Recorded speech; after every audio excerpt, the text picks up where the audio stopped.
Hon har fått 2 Oscarsstatyetter, en fantastisk filmkarriär och ett spännande liv.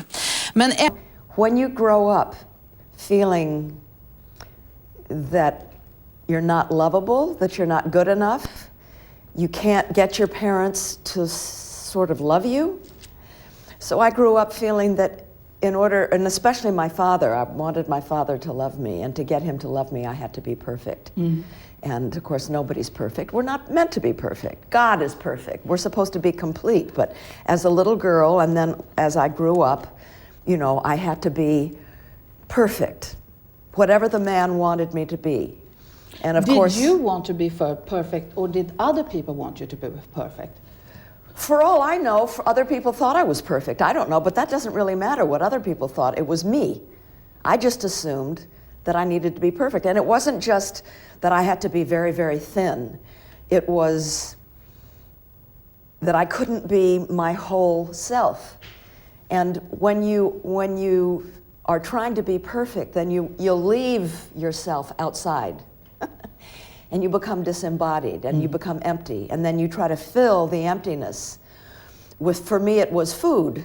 Other people it's alcohol or drugs or shopping, you know. But that's a problem many young girls live with today. Yeah. Is that frightening to you? It's very frightening to me. We live in this, less so in Sweden than in the US, and I hope you don't become like us. Very vulnerable to consumer society. You know, you have to look a certain way, you have to have breasts, and you have to be thin, and you have to be this, and you can't be, if you're a woman, you can't be too smart or too successful. And so we shrink ourselves down psychologically to fit into these little boxes. And now you make me frightened, Jane. Why shrink yourself when you're a woman? Well, because we live in a patriarchal society that by its very nature shrinks women and men, only it's less obvious in men. Men shrink in the sense that they lose their emotional literacy. They get cut off from their hearts. Women get cut off from their strength, from their true voice. So as human beings, all of us suffer in a patriarchal society, and this is what we need to, well, we just need to change it. We need to overthrow, and women will have to lead the way. And we have to learn to be strong. I'm not talking just muscles, I mean who we are and own who we are. You know, we're so made to feel guilty if we own our power. You know, we're saying, oh, she's selfish, or she's a bitch, or something. No, you can still be loving and compassionate and all these things, but not leave yourself behind. Be a whole person. It took me 62 years to learn that lesson, and this is what the book is about. I loved your book. My Life So Far is an excellent title. I'm very fond of that chapter where you told us a little bit about your health and when you swam with Greta Garbo, once Greta Gustafsson of Stockholm. What have health meant to you? What did health mean to me? Health didn't mean very much to me when I was a young person. You know, you don't really appreciate health until you get older. I remember my mother, who never gave me very much advice, but she used to always say, nothing is more important than your health. You know, but when you're young, you're immortal, you don't pay attention. But I remember at 16 years old going swimming with Greta Garbo in the south of France. She took off her robe and she was naked. And I looked at her body, and it was so wonderful because she wasn't some kind of playboy, but she was healthy. She had the body of an athlete. And it made me feel so good that someone could be an icon and adored by the world and just be a good, healthy, strong body. I thought that was really wonderful. But you worked 5 years with this book. It's a great book. And during that time, you learned that your mother was sexually abused as a child. Did that change your view of her and of you in some ways? Yeah. And how? Well, I dedicated the book to my mother because I knew it would force me to try to discover who she was. And I did. I discovered, like you said, that I got her medical records from the institution where she had died, and in the records was her autobiography. She wrote her history, and in the history she revealed that she had been sexually abused. I know a lot about sexual abuse. I work with young boys and girls, and I've studied it. So when I discovered that had happened to my mother, right away I understood everything about why she was the way she was, and much about who I am and why I am that way. Girls who've been sexually abused feel it's their fault. They feel guilty. They feel hatred for their bodies. They become promiscuous. There's certain behavioral patterns that happen when they're robbed of their sense of agency, of ownership over their body, and I was able then to forgive her. During your early age as an actor, you said in a quote in the book that you were afraid of men. Is there a connection with your mother's story there, do you think, afterwards? Yes, I think my mother, I'm a woman, my mother was a woman, so I feared that being a woman meant being destroyed by men and being a victim, and so I was afraid of becoming a woman. My memory of you from 1989, when we met the first time, is a strong, independent, economically independent woman, and still you had this adjustability towards your men, to Mr. Tom Hayden, to Mr. Ted Turner. You became the woman that they wanted you to be. And I want to ask you, why, Jane? Well, if you don't feel as a woman that you're good enough, if he really knows who I am, he'll leave because I'm not really good enough. So I have to pretend to be good enough.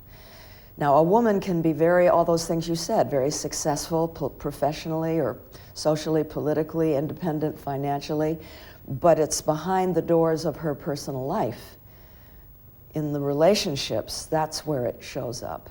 And for me, it showed up with men because that was the issue that I had. But you write also very honestly in the book that you did some things sexually that you didn't even want to do, but you did it to please your man. To me, that's out of the question. Why do you think you did it? Because I didn't think I was good enough. Because I thought that there was something wrong with me, and if I said no, that I'd end up alone. But women are so used to lying with their bodies, and sometimes we so want to please that we cover up who we really are and what we really want, and so we don't really know.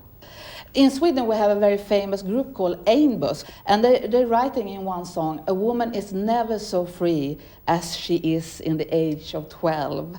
Do you agree with that? That there's a freedom before society comes with all the demands and all the, you should look right and blah, blah, blah, you know what I mean? 12 is too old. I think 12 is puberty already. Puberty is when girls begin to receive this message that they're not good enough. Womanhood is right on the horizon, and it's saying to them, you have to fit into this, I would say that I would change this. A female is never so free as she is as a girl before 10 years old or as a woman after 60. How wonderful. It's so wonderful. Still hope then. But I mean, that's a big block of time in the middle where we shouldn't have to give up our voice. We should hang on to it. We have to help our daughters hang on to their voice. Have you had a problem to say no? It took me 62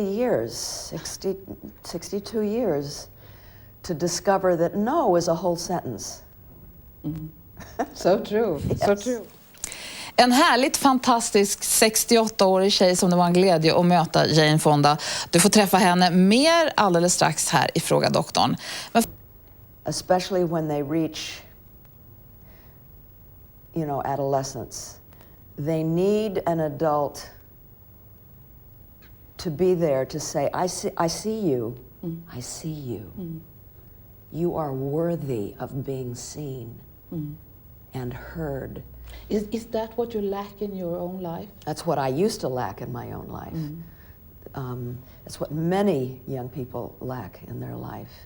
And the camp for each group of kids only lasted for 2 weeks.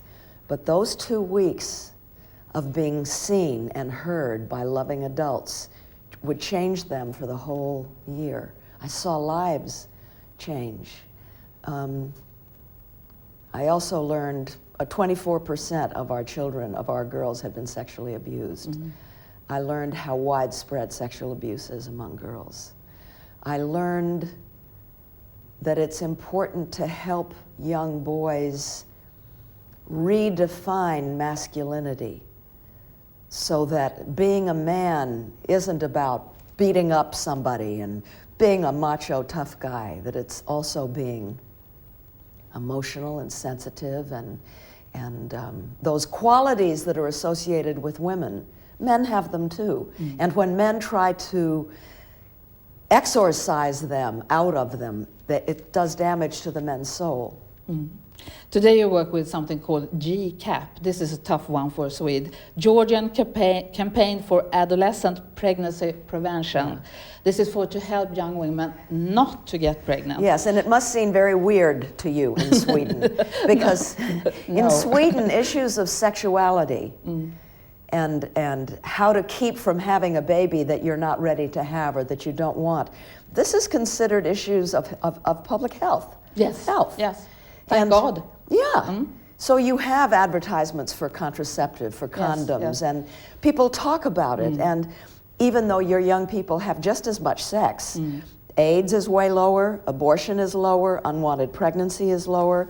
In the United States, these issues for us are issues of morality. Not supposed to talk about them. We can't advertise contraception. We can't teach in school family planning. It's terrible. And it's also terrible with those young women who think that if I get a kid, I have nothing. I don't have nothing, and at least I got a kid. Yeah. And you have what have that work taught you? Well, we work mostly with children who are poor and who live in very deprived neighborhoods, boys and girls. And you know, what you see is that when a child has no hope for the future, that's when they have babies. Why not have a baby? At least it's something that belongs to me. It gives me a sense of identity. So what we try to do is help young people see themselves having a promising future. Even here in Sweden, the norm for health, for medicine, for care is a man. How can you change that in the world? I wrote a book many years ago called Women Coming of Age, and it was a book about the effects of women on aging and what is negotiable and what is not negotiable. And while I was doing my research, that's when I learned that the research is not done on women. Exactly. All the research is with men. This is what you're referring to, yeah? Absolutely. Yeah. Now, it's beginning to change. Now they're doing longitudinal research studies on women. And, you know, it's up to the women's movement, it's up to feminists to insist that the norm includes the 50% of the population that are women. And it's not just physical health, but psychology also. Up until feminist psychologists began to research and do study in the United States, like Carol Gilligan, for example, the norm was this sort of masculine norm, and women are different, and so we altered the identification of norm, and that was very helpful for women. I must ask you a little bit about your own health. Now you have your own normal breasts, but you also made a hip implant. Why? Well, I think the years of bulimia, I have a genetic tendency to osteoarthritis. Okay. It's not osteoporosis, where the bone becomes porous. It's osteoarthritis is where the cartilage disappears. So it's bone on bone. And I think the bulimia made it worse. So, you know, everybody has their weak area. My weak area is my joints. So, you know, I can't ski anymore. I can't jump up and down and do aerobics, but I can do... Do you miss it? No, because I can swim and I can hike and I can do cross-country skiing and things like that. You write in your book that this is the beginning of the third act. Jane Fonda, what do you want your third act to have in it? It's not just that this is I divided my book and my life into 3 acts. Yes. Each act had a name. The name of the third act is Beginning, because it feels like this is the beginning of my life as a whole person.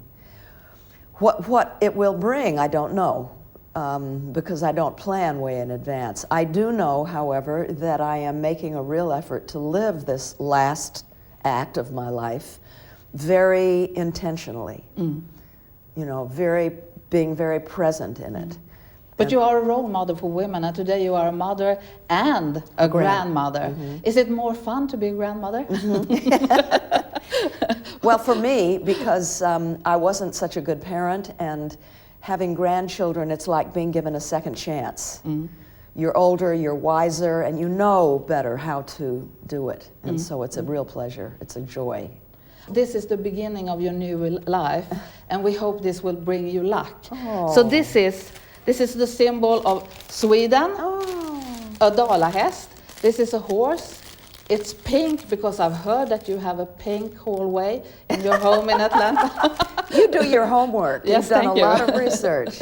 Oh, I think my granddaughter is going to steal it from me. Yes. She loves horses. That's beautiful. You're so nice. It's been a real Thank you very pleasure. much. Thank you so And much. a pleasure to meet you, and all the Thank best. you. Thank you. Thank you.